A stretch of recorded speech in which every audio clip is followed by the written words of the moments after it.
جو لوگ اللہ کے نام پہ خرچ کریں گے تو اللہ تعالیٰ کہہ رہا ہے وصلی علیہم، اے میرے حبیب ساری امت پر نہیں، جو تیری امت میں میرے نام پہ خرچ کریں گے ان پہ تو درود پڑھ۔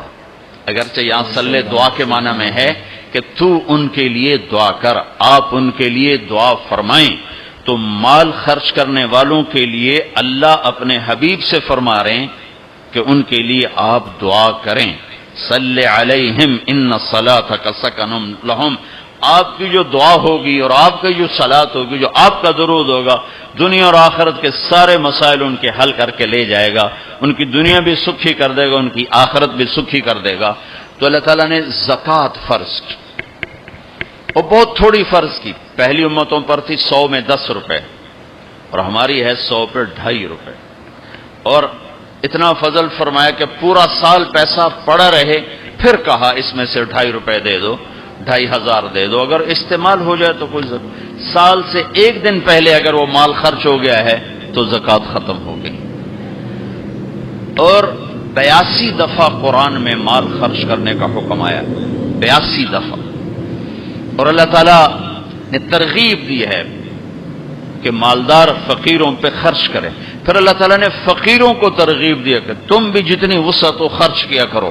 میرے نبی نے ترغیب دی سبق درہم 100,000 درہم، 1 روپیہ اللہ کے نام پہ خرچ کرنا 1,00,000 روپیہ خرچ کرنے سے بڑھ گیا۔ تو صحابہ نے عرض کی وہ کیسے بڑھ گیا؟ تو آپ نے کہا ایک آدمی کے پاس 2 روپے، ایک آدمی کے پاس کروڑوں روپے، جس کے پاس 2 روپے تھے اس نے 1 روپیہ اللہ کے نام پہ دے دیا، اور جس کے پاس کروڑوں تھے اس نے 1,00,000 دیا۔ جس نے 2 میں سے 1 دیا اس نے اپنے مال کا آدھا حصہ دیا، جس نے 1,00,000 دیا اس نے اپنے مال کا کوئی 1000واں حصہ دیا۔ جب تولا جائے گا تو 1 روپے کا وزن 1,00,000 سے بڑھ جائے گا۔ اور اس کا ایک واقعہ بھی، حضرت عمر ہمیشہ حضرت ابو بکر سے نہ کوشش کرتے تھے آگے نکل جاؤں، آگے نکل جاؤں، آگے نکل جاؤں، ساری زندگی موقع نہ بن سکا۔ تبوک کا موقع آیا تو اللہ کے نبی نے کہا مال خرچ کرو۔ عثمان رضی اللہ تعالیٰ عنہ 10,000 لشکر کا سارا سامان تیار کیا، ان کی سواریاں، ان کا راشن کے لیے تھیلوں کو بند کرنے کے لیے دھاگے تک اپنے گھر سے دیے، اور 300 دینار اوپر دیے۔ تو اللہ کے نبی کی جھولی میں وہ 300 دینار پڑے تھے یوں، اور آپ ان دیناروں کو اٹھا کے یوں فرما رہے تھے ما علی عثمان اللہ یعمل بعد، عثمان آج کے بعد کچھ بھی نہ کرے تو جنت واجب ہوگی۔ سبحان اللہ۔ تو عمر کہنے لگے آج میں ابو بکر کو کاٹ سکتا ہوں، آج میں اس سے آگے نکل سکتا ہوں کہ وہ آج کل غریب ہے، میں مالدار ہوں، تو وہ تھوڑا لائے گا میں زیادہ لاؤں گا تو میں بڑھ جاؤں گا۔ لہذا انہوں نے اپنے مال کا آدھا حصہ، آدھا گھر میں رکھا اور آدھا لے کر آئے۔ ابو بکر نے جھاڑو پھیر دیا، جو کچھ تھا وہ سارا سمیٹ کے لے آئے۔ جب دونوں پراپرٹی سامنے رکھی گئیں تو حضرت عمر کی بہت زیادہ نظر آ رہی، ابو بکر کی بہت تھوڑی نظر آ رہی۔ لہذا حضرت عمر بڑے اطمینان میں کھڑے کہ آج جیت خطاب کے بیٹے کی ہے۔ میں قربان جاؤں، اللہ رسول تو جانتے ہیں کہ کون کیا کر کے آیا ہے، تو میرے نبی نے سوال ہی بدل دیا جو اس موقع کا سوال ہی نہیں۔ کوئی آدمی مسجد میں چندہ دینے جائے، مدرسے میں چندہ دینے جائے، کہا جی مول صاحب یہ 1,00,000 روپیہ ہے مدرسے کے لیے، مسجد کے لیے۔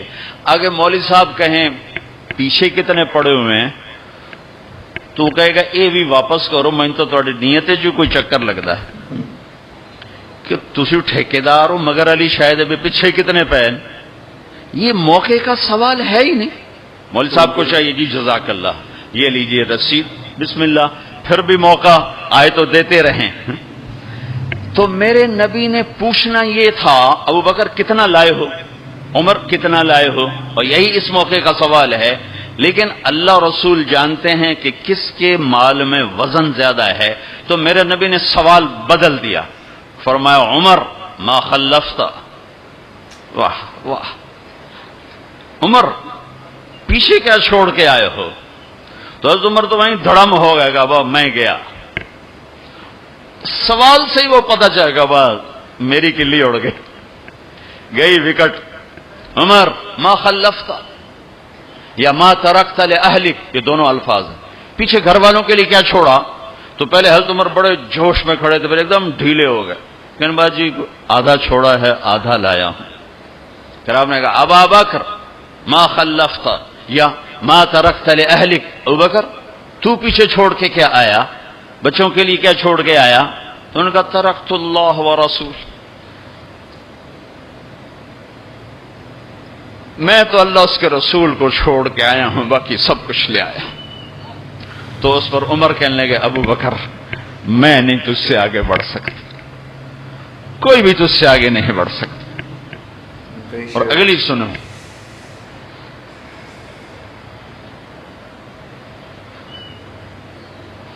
اپنے کپڑے بھی دے دیے اور ایک ٹاٹ تھا وہ پہن کر اس کو کانٹوں سے سی لیا. تو جبریل آئے، کہنے لگے یا رسول اللہ، اللہ تعالیٰ پوچھ رہے ہیں کہ ابو بکر نے یہ ٹاٹ کیوں پہنا ہوا ہے؟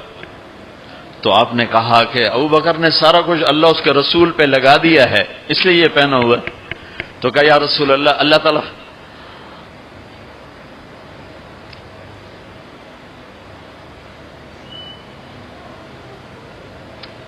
تعالیٰ فرما رہے ہیں ابو بکر سے پوچھو مجھ سے راضی تو ہے، مجھ سے راضی تو ہے، اس فخر میں مجھ سے راضی ہے؟ میں تو اتنا سفر کر کے آیا ہوں، حالانکہ ابھی 4 دن پہلے میں 12 ملکوں کا 10 ملکوں کا سفر کر کے ہوں، ساری ہڈیوں میں درد ہے. میں اس لیے آیا ہوں کہ چلو کوئی بخشش کا بہانہ مل جائے، کوئی بخشش کا بہانہ مل جائے، اللہ راضی ہو جائے. آپ سارے اس لیے حج پہ جا رہے ہو کہ اللہ راضی ہو جائے. جو سارے جہان سے کہتا ہے مجھے راضی کرو، وہ کہہ رہا ہے ابو بکر سے پوچھو مجھ سے راضی تو ہے. تو آپ نے کہا ابو بکر تیرا رب تجھے سلام بھی کہہ رہا ہے اور پوچھ رہا ہے کہ راضی ہو. تو ابو بکر کی چیخیں نکلی، میں اپنے رب سے راضی، میں اپنے رب سے راضی ہوں، میں اپنے رب سے راضی.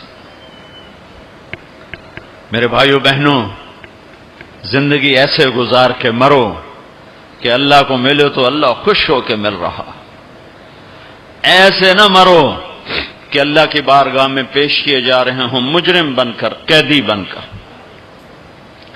تو اللہ اس کے رسول نے مال لگانے پر زور دیا. اللہ چاہتا تو سب کو مال دے دیتا، کسی کو فقیر کسی کو مالدار. مالدار کا شکر کا امتحان لیا، فقیر کے صبر کا امتحان لیا.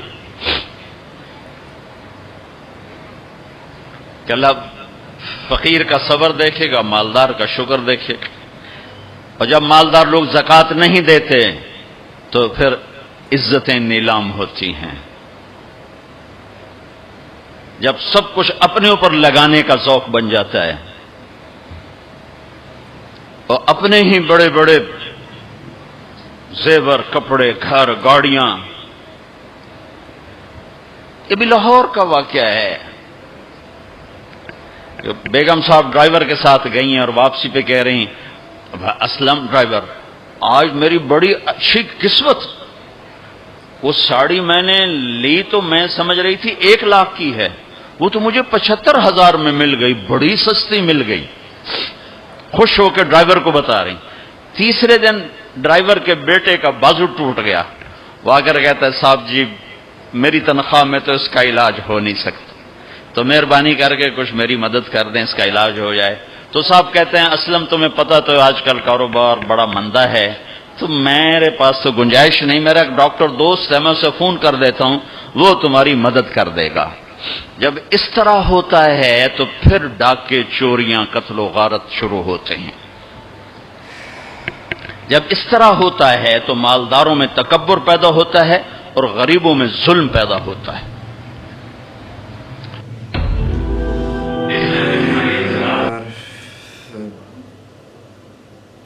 اگین یار پھر سے ایک ایموشنل قصہ سننے کو ملا ہے. بہت ہی یار ایک لمحے کے لیے اس نے مجھے لرزا دیا تھا. مطلب کہ لٹرلی یار ہم سو اسپیچلیس یار. جس اللہ کو ہم راضی کرنے کے لیے اتنی جد و جہد کرتے ہیں، وہ اللہ خود حضرت ابوبکر رضی اللہ عنہ سے پوچھ رہے ہیں کہ مجھ سے راضی تو ہیں؟ یار کیسا وہ لمحہ ہوا ہوگا، وہ کیسا کہہ رہا ہوں نا، وہ اس وقت کیسی وہ چیزیں طاری ہوئے ہوں گے، مطلب صحابہ کے وہاں پہ اور بھی صحابہ ہوں گے جو اس منظر کو دیکھ رہے ہوں گے یار. بہت ہی ایک اسپیچلیس جو ہے نا، اور اس پہ ایک بڑا اچھا میسج ملا ہے کہ یار کہ غریبوں پہ ہمیں جو ہے نا وہ خرچ کرنا چاہیے، غریبوں کو بھی ہمیں دیکھنا چاہیے، نہیں کہ صرف امیر. اسی لیے تو امیر تر ہوتے جاتے ہیں اور غریب جو ہے غریب تر ہوتے جاتے ہیں. غریب کو کوئی دیکھنے والا ہی نہیں ہوتا بندہ کہنا بالکل. اسی لیے تو کہنا بڑا ہی جو ہے نا وہ ایموشنل سا میسیج تھا اور ایک واقعہ تھا اس طارق جمیل صاحب کے بیان پہ. بہت ہی مطلب کہ مجھے تو آئی ہوپ کہ آپ لوگ تک بھی یہ میسیج پہنچ جائے میرے ذریعے اور آپ لوگوں کو پسند آئے. میں جس پہ میں کہہ نہیں سکتا کہ ریئیکشن، مطلب کہ ایک ہوتا ہے جو درد ہوتا ہے نا بندے کو، اس وقت I'm totally speechless to share that thing. تو میں اتنا ہی کہوں گا یار کہ اگر پلیز سجیشن دیجیے گا اور چینل کو بھی سبسکرائب کیجیے گا اور please press the like button اور please do watch the previous videos as well. Take care. اللہ حافظ.